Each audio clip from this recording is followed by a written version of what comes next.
Nishad party का राष्ट्रीय अध्यक्ष डॉक्टर संजय कुमार निषाद। मैं जातीय जनगणना देश हित में है। मैं माननीय प्रधानमंत्री नरेंद्र मोदी जी को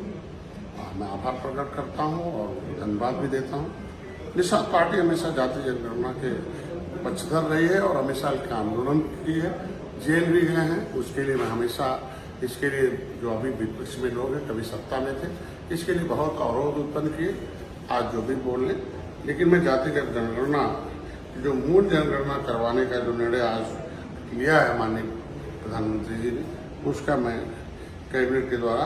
उस जातीय जनगणना करवाने का जो निर्देश हित में स्वागत योग्य है। माननीय प्रधानमंत्री जी का प्रत्येक क्षण देश के हित के बारे में सोचते हैं। मैं यही कहता हूं कि मोदी हैं तो मुमकिन है, और आज उन्होंने पुनः इस बात की सच प्रतीत किया है। निषाद पार्टी और मछुआर समाज माननीय प्रधानमंत्री जी को जातीय जनगणना करवाने को लेकर आभार प्रकट करता है। मैं आज कहता हूं कि 1931 में जो आबादी के अनुसार पूर्व में अंग्रेजों द्वारा जातिगत गणना कराई गई थी, क्योंकि जो क्रिमिनल राइट्स एक्ट से प्रभावित जातियां थी, जिन्होंने कानून बनाकर उजाड़ा था 12 अक्टूबर 1871 को, ऐसी जातियां जो भूमिहीन हो गई थी, ट्राइबल हो गई थी, वो जो है अपने रोजी रोटी को खो दी थी, वो एक तरीके से भूखों मरने कगार पर थी। ऐसे लोगों के लिए, उनके हित के लिए जब दुनिया का दबाव होना, तो एक मतलब जनगणना कराई गई थी 1931 में, और दशा और दिशा दोनों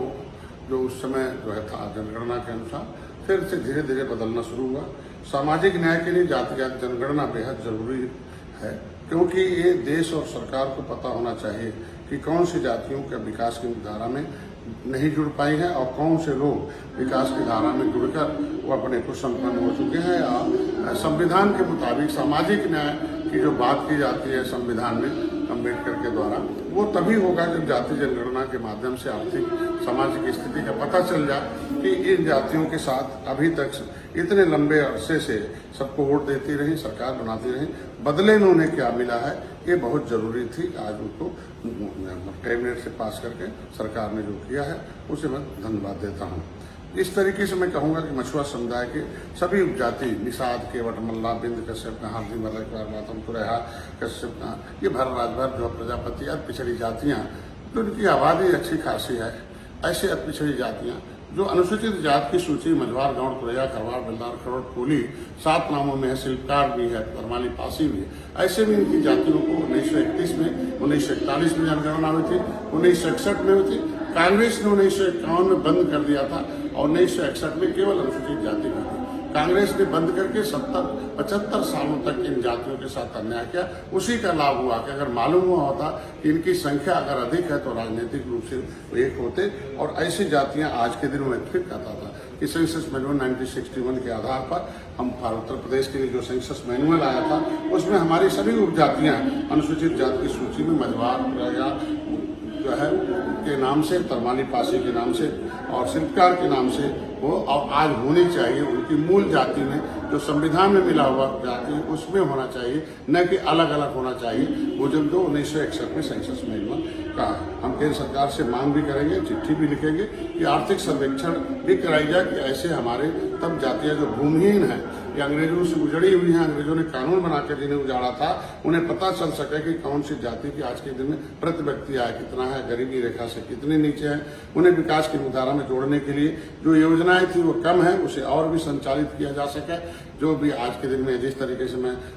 अभी जाता हूँ गाँव में तो देखता हूँ कि इनके शिक्षा ही नहीं है, कोई MA नहीं है, कोई BA नहीं है, कोई इंटर में नहीं है। पता चला नियम हो गया पहले अनुसूचित जाति अधिनियम के अनुसार इनके ऊपर अत्याचार होता था, उसका नाम ही अनुसूचित जाति अत्याचार निवारण अधिनियम 1950 है। उसमें था इनके बच्चे सरकारी पैसे से पढ़ेंगे, सरकारी नौकरी करेंगे, इनकी बहन बेटियों की इज्जत सुरक्षित है, और ऐसे लोगों की सामाजिक सुरक्षा थी और आर्थिक सुरक्षा भी थी, इनकी जमीन जायदाद सब सुरक्षित थी, इज्जत सुरक्षित थी। लेकिन दुर्भाग्य है कि इन लोगों ने जो अभी हिलको मचा रहे थे इतने सालों से, जिन लोगों के कांग्रेस ने बंद किया था, सपा बसपा उनकी सहयोगी रही। 1994 में एक अधिनियम उत्तर प्रदेश में लगा दिया था, लोक सेवा, उत्तर प्रदेश लोक सेवा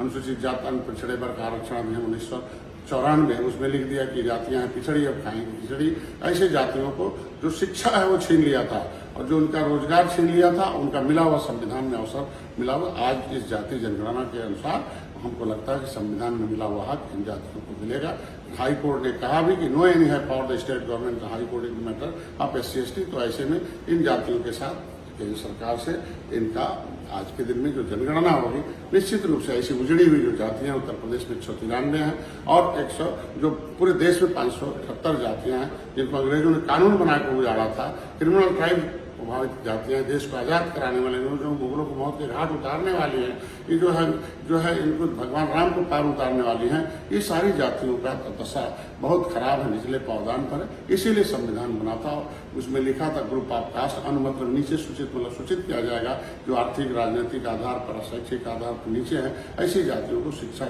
में अवसर देकर इन्हें ऊपर किया जाए। तो ऐसी जातियों को आज के दिन में जाति जनगणना हो जाएगा तो अपने आप पता चल जाएगा कि इनकी आबादी कितनी है और ये बहुत बहुसंख्यक हैं। अब बहुसंख्यक आबादी किस तरीके से है कि तब पता चलेगा सामाजिक न्याय समिति कितना, लेदरमैन कितना, वाशरमैन कितना, फिशरमैन कितना, मिल्कमैन कितना नौकरियों में है, किस तरीके से। तो निश्चित रूप से जो जनगणना होने के बाद उसका निश्चित रूप से कोई पॉलिसी बनेगी जिससे इनके विकास की धारा में